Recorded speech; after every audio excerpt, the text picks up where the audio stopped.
Boa noite a todos. Meu nome é Michele, eu sou gerente de gestão das Escolas do Futuro na Secretaria de Desenvolvimento e Inovação. As Escolas do Futuro são uma rede de 6 escolas que ofertam cursos nos eixos de informação e comunicação e artes, tá? Produção cultural e design. E hoje eu vou falar um pouquinho para vocês sobre metodologias ativas para a educação profissional e tecnológica.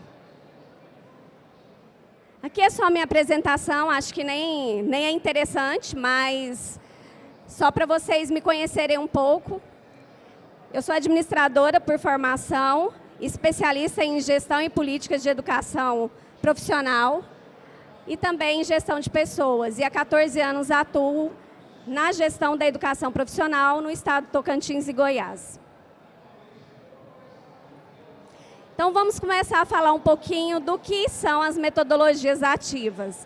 Na verdade, as metodologias ativas, elas se constituem em estratégias de ensino e aprendizagem, onde o foco é o aluno, ou seja, eu vou trazer o aluno para o centro do processo de ensino, para que ele tenha uma participação ativa na construção do seu conhecimento. Então, a proposta da metodologia ativa é essa, né? Que a gente traga o aluno para o centro do ensino-aprendizagem, para que esse aluno, ele faça parte desse processo, ele conduza todo o seu processo de ensino. E como que esse processo da utilização de metodologias ativas inicia? Inicia com um bom planejamento. E que planejamento é esse? Nós, como professores, temos que pensar qual o principal objetivo que eu quero que esse aluno atinja no ensino de determinada disciplina ou componente curricular. E qual é o resultado que eu quero que esse aluno atinja. Então, a gente tem que pensar em todo um planejamento do que eu quero que esse aluno atinja, quais as competências que eu quero que ele desenvolva e quais os resultados que esse aluno precisa ter ao final daquele processo de ensino. E aí eu trouxe aqui um pouquinho, só para a gente ir falando um pouco da teoria e pensando também na prática. Quando a gente fala num componente curricular de um curso de programação, e quando eu trago a lógica de programação, o aluno ele vai aprender a programar. Então, eu tenho que pensar qual é o objetivo que eu quero que esse aluno atinja para que ele aprenda a fazer a parte de programação. Quais os objetivos e resultados que eu quero que esse aluno atinja na parte específica de por que ele tem que saber que os dados devem ser organizados de determinada forma, decodificados de determinada forma. Então, é importante que no planejamento das metodologias ativas e do processo de ensino a gente pense em todo esse contexto. E aí eu trouxe um pouco aqui para a gente pensar dentro do planejamento como deve ser a prática pedagógica. E aí eu tenho que pensar em todos os princípios que norteiam essa prática pedagógica. E que princípios são esses? Eu tenho a parte da interdisciplinariedade, onde eu consigo fazer com que o aluno mobilize conhecimentos de assuntos diferentes. Ou seja, eu estou estudando programação, eu estou ensinando programação para o meu aluno, mas, ao mesmo tempo, ele tem que saber de matemática, ele tem que saber de português, de interpretação de texto. Então, ele precisa mobilizar uma série de conhecimentos, uma série de competências para que ele consiga desenvolver todas as atividades. Mediação da aprendizagem, né? É um princípio importantíssimo, porque é o processo que o aluno e o professor têm dentro do ensino, dentro da aprendizagem, dentro do processo de conhecimento, né? Então, é esse relacionamento do ensinar e do aprender. A ênfase no aprender a aprender. Então, é sempre o professor ele procurar passar para o aluno a necessidade do conhecimento, né? O quanto o conhecimento é importante para a vida desse aluno. Incentivar, de fato, o processo da aprendizagem e do ensino. Incentiva o pensamento criativo e a inovação. O quanto isso é importante nas nossas escolas, né? Por que é importante o pensamento criativo, né? Por que é importante eu trabalhar com inovação, seja em métodos, seja na utilização de novas tecnologias, ou seja em um processo diferenciado de uma situação de problema de aprendizagem, né? Avaliação da... Vou começar aqui de baixo. Incentivo ao uso de tecnologias educacionais, diversas tecnologias hoje no mercado, então a gente tem algumas plataformas que a gente pode trabalhar a questão das tecnologias. O próprio celular é uma das tecnologias mais acessíveis para os alunos. Temos outras tecnologias como o Chromebook, o tablet, dentre outras. O mundo do trabalho e as práticas sociais, desculpa. Aproximar esse aluno, dar significado para aquilo que ele está fazendo, né? Ou seja, mostrar para o aluno aonde se encaixa aquilo que ele está aprendendo, aonde ele vai aplicar todo esse conteúdo que está sendo trabalhado em sala de aula. Integração entre teoria e prática. Então, trabalhar com o aluno a teoria e trazer ele também para o processo de prática. Então, no planejamento, a gente precisa pensar todos esses aspectos, esses princípios norteadores. E a avaliação da aprendizagem, que é super importante. Então, no planejamento, a gente tem que pensar na avaliação diagnóstica, na formativa, na somativa, né? E fazer esse planejamento para que a gente trabalhe essas etapas de avaliação ao longo do desenvolvimento de todo o curso.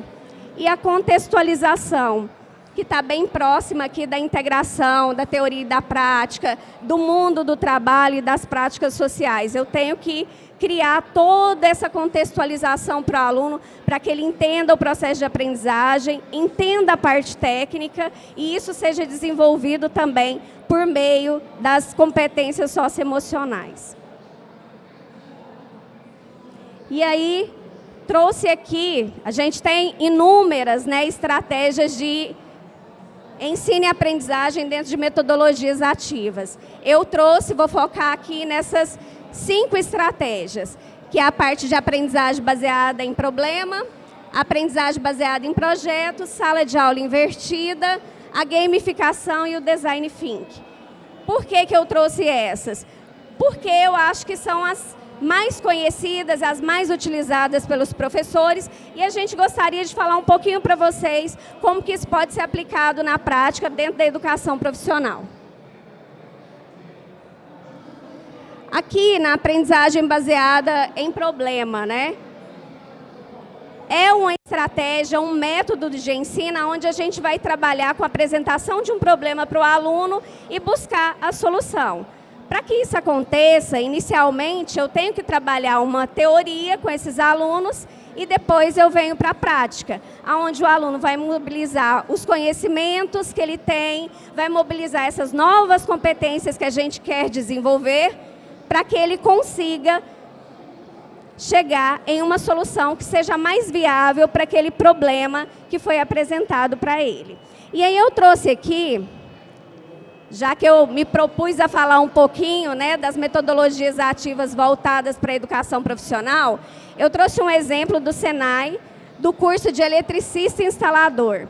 Então, isso aqui é um exemplo, gente, de uma situação problema. Então, aqui tem, o professor ele coloca uma empresa relacionada à parte de construção civil, e aí, para trabalhar com os alunos na parte de instalador, eletricista instalador, ele vai falar o que é necessário, ele dá toda uma contextualização da situação, o problema identificado, e aí ele vem para aquilo que ele quer que o aluno de fato desenvolva.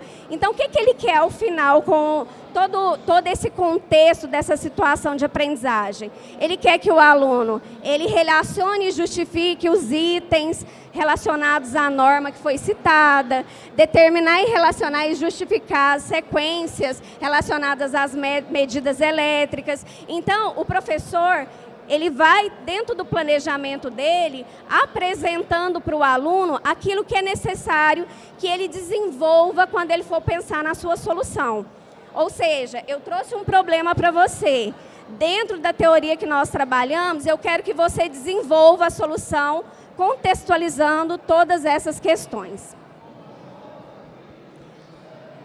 Outro método de estratégia, né, de ensino que a gente trabalha dentro das metodologias ativas são a aprendizagem baseada em projetos. E aí eu trouxe o exemplo de um projeto que nós estamos fazendo aqui na campus, que é o Hackathon Low Code. O que é isso? A gente elaborou um projeto com objetivos, etapas de aprendizagem, etapas, né, bem definidas, público-alvo. E aí, no final, eu tenho que apresentar um produto pedagógico.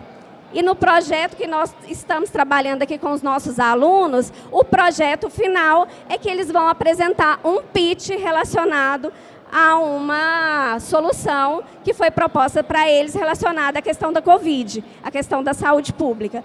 Então, isso aqui é uma estratégia de ensino que nós levamos para os alunos da rede pública relacionada à parte de tecnologia. É uma estratégia de aprendizagem. E a partir dessa estratégia que foi trabalhada em tecnologia da informação, eles vão mobilizar conhecimentos em outras áreas, porque está sendo desenvolvido o pensamento crítico, o pensamento computacional, eles estão aprendendo a trabalhar em equipe. Então, tem todo um contexto que foi pensado e planejado para que a gente viesse aqui e fizesse todo o trabalho que está sendo desenvolvido com esses alunos. Também trouxe, né, relacionada à parte de sala de aula invertida. A sala de aula invertida ela é muito interessante porque o professor ele trabalha com pílulas, né, de conhecimento. Ele vai apresentando para o aluno por meio de vídeos ou por meio de outras estratégias que ele acha que são interessantes, textos, enfim, material impresso, ele apresenta para o aluno parte daquilo que o aluno vai vivenciar em sala de aula. Então, o aluno ele já tem uma prévia de todo aquele conteúdo que ele vai ver em sala de aula, né? E, a partir desses conteúdos... Desculpa, gente. A partir dos conteúdos que foram apresentados para ele nessas pílulas de conhecimento, ele em seguida vai mobilizar todos esses conhecimentos por meio da prática em sala de aula. E aí o professor ele pode fazer um ajuste, uma integração de outros métodos e estratégias de ensino, como por exemplo a situação problema, como por exemplo a parte de situações baseadas em projetos. Então ele pode mobilizar não só por meio, o conhecimento por meio de uma estratégia, mas também de várias estratégias, né, concatenadas. E aqui eu trouxe o exemplo do professor Sanderson, que ele é do Instituto Federal de Goiás, campus Goiânia, e ele tem um canal no YouTube, e uma das metodologias que eles mais utilizam com os alunos é a sala de aula invertida. Então, ele sempre posta vídeos curtos, pequenos, eu até coloquei aqui, você está aparecendo, esse vídeo é de 7 minutos, e ele está falando de inteligência artificial. Então, ele vai lá e traz alguma coisa sobre inteligência artificial para o aluno, que instiga esse aluno a estudar sobre o assunto, e ele vai para a sala de aula mais motivado e com vontade de aprender, e aí esse professor trabalha com ele situações de aprendizagem diferenciadas, projetos, e o aluno se torna, de fato, aquela pessoa que cria uma trilha, né, de conhecimento diferenciada. Trouxe também aqui para a gente falar um pouquinho do processo de gamificação, que também é uma estratégia de ensino-aprendizagem, faz parte das metodologias ativas. A gamificação ela é trabalhada por meio de jogos, ela é uma interação lúdica, só que a gente precisa ter cuidado, porque quando eu trabalho gamificação, eu tenho que ter muito propósito, isso tem que estar muito claro para os alunos, para que eles não pensem que esse processo de gamificação foi um passatempo. E ele, na verdade, é algo que tem propósito, né? Vou dar um exemplo aqui, por exemplo, de uma aula de história, onde o professor, geralmente, de história, ele gosta de passar alguns vídeos, né, de criar um contexto histórico, um vídeo que fala daquela situação. Como que ele poderia trabalhar, de certa forma, a gamificação nesse processo? Falar para o aluno, pedir para aquela turma turma de alunos daquela classe para que ela pudesse apresentar, por exemplo, o final daquele vídeo, eles imaginarem como seria o final daquela atividade, ou fazer o contrário. Então, a gente tem algumas situações aí que podem ser trabalhadas não só no ensino da tecnologia da informação, mas em todas as outras áreas do conhecimento. E o Design Think, que ele permite, na verdade, que os estudantes participem ativamente, né, de todo o processo e da proposta de solução de problemas, né? E o Design Think, a gente tem que lembrar, ele não é feito para o processo, ele é feito para as pessoas. E por esse motivo, as pessoas fazem parte do processo de solução daqueles problemas. Então, toda a metodologia do Design Think, ela permeia aí todo um processo de pessoa, né, de criar uma solução conjunta. E aí eu trouxe para vocês, trouxe para que vocês conheçam um pouco mais das escolas do futuro. E a intenção, né, nossa, de trabalhar esse processo da educação, que começou priorizando um modelo tradicional, individualizado, e que hoje, com a educação 4.5.0, a gente tem o trabalho de uma educação que foca não só em competência técnica, mas também no desenvolvimento de competências socioemocionais. E isso só é possível se nós utilizarmos estratégias de ensino diferenciadas por meio de metodologias ativas. Aqui, só para vocês conhecerem um pouco, né, a proposta da escola, a gente tem aí toda uma parte de articulação e integração de ensino, pesquisa e desenvolvimento, né, tecnológico. Hoje as nossas escolas, elas já estão num processo aí já de montagem dos laboratórios, onde os alunos terão aí a possibilidade, né, de ter acesso não só à parte de ensino, mas também todo o processo voltado à parte tecnológica, de atendimento à empresa, desenvolvimento de projetos. Então, assim, uma proposta bem articulada dentro das metodologias ativas. Aqui é só a articulação, a gente trouxe uma figura ilustrativa da integração desse processo de ensino e da parte de pesquisa e extensão, né? Isso é muito importante para nós, a gente não consegue, eu digo que a gente não consegue fazer educação profissional se a gente não faz essa vinculação. A gente precisa muito da teoria, mas também precisa mobilizar o conhecimento na prática. E é isso, gente. A minha palestra, assim, eu tentei fazer o máximo possível para encaixar no tempo. Queria agradecer a participação de vocês por estarem aqui me ouvindo. E deixo o meu contato, caso alguém queira trocar mais ideias, né, sobre educação profissional e sobre metodologias ativas, estou à disposição.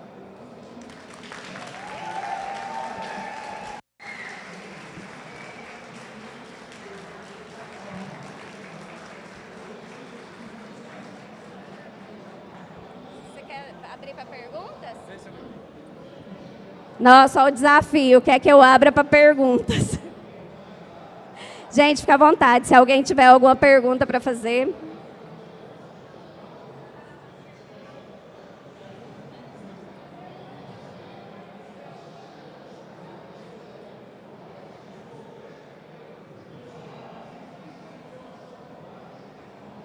Achei que ele tinha que fazer isso comigo, mas tá bom.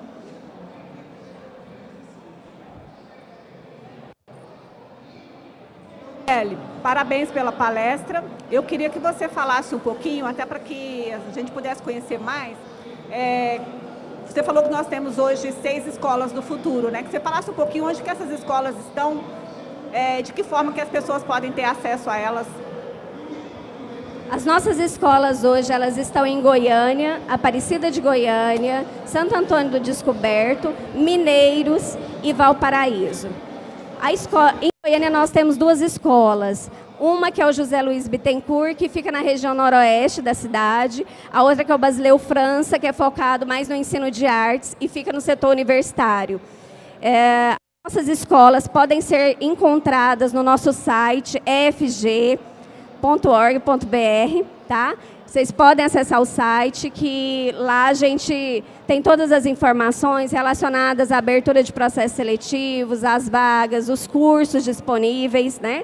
As escolas de tecnologia, o foco são cursos na área de programação e desenvolvimento, o Basileu França na área de artes, e acho que é isso.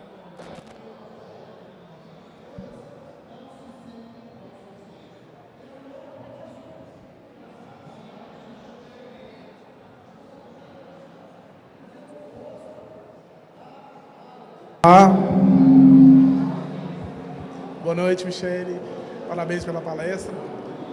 Eu queria entender um pouco, referente ao professor lá que faz os vídeos e tal, se é possível a gente levar isso para o ensino superior, porque a gente, eu sou discente de uma instituição aqui em Goiás e durante a pandemia a gente teve muita dificuldade, né, com alguns professores, algumas metodologias, e se é possível a gente levar esse tipo de informação, esse tipo de tecnologia para dentro das universidades. Inclusive a gente voltou, né, no sistema normal e voltaram tudo para o papel. A gente usava o Clezum, usava ferramentas e o pessoal voltou. Será que é possível a gente levar isso? Qual o seu nome, professor? O meu Everton. O Everton. O professor Sanderson está na Campus Party, ele inclusive é embaixador da Campus, eu te apresento para ele, tá? Tenho certeza que é possível sim, você levar isso para o ensino, essa metodologia para o ensino superior, né? Basta ter um pouquinho de planejamento, conhecer um pouquinho das metodologias, dos métodos, e é possível sim.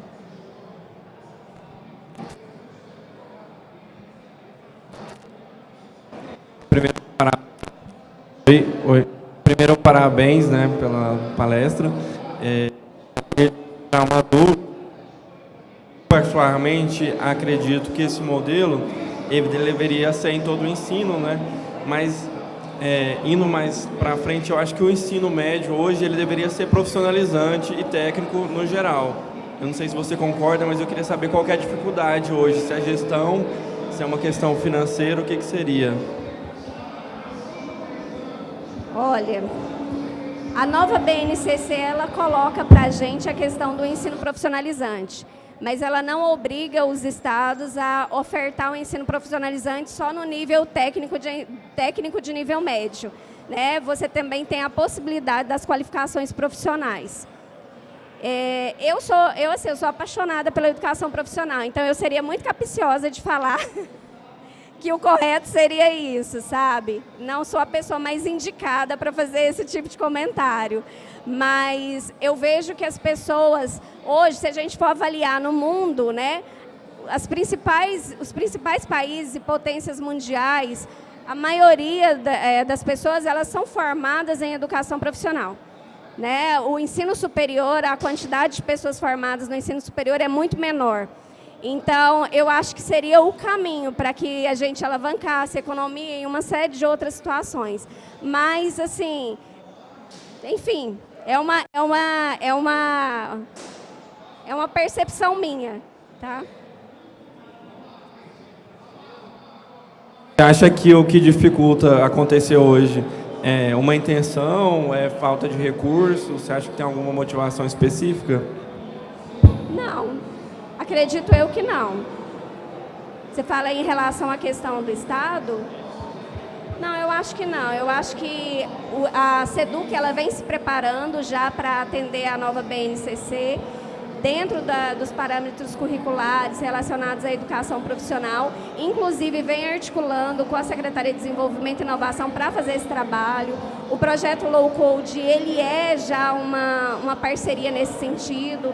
Então, eu acho que não, que o Estado ele tem propiciado para todas as secretarias que tenham uma proposta de fato séria, que todas as ações aconteçam. Opa. Boa noite, professora.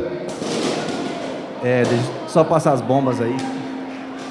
Eu cheguei um pouco depois, então me perdoe se eu estiver repetindo, mas eu queria saber se tem alguma leitura em especial que você recomenda para aprender mais sobre as metodologias ativas. Obrigado.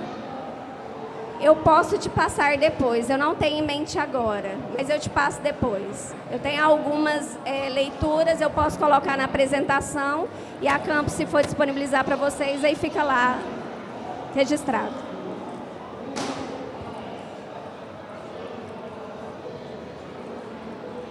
Encerrado, gente. Muito obrigada pela participação.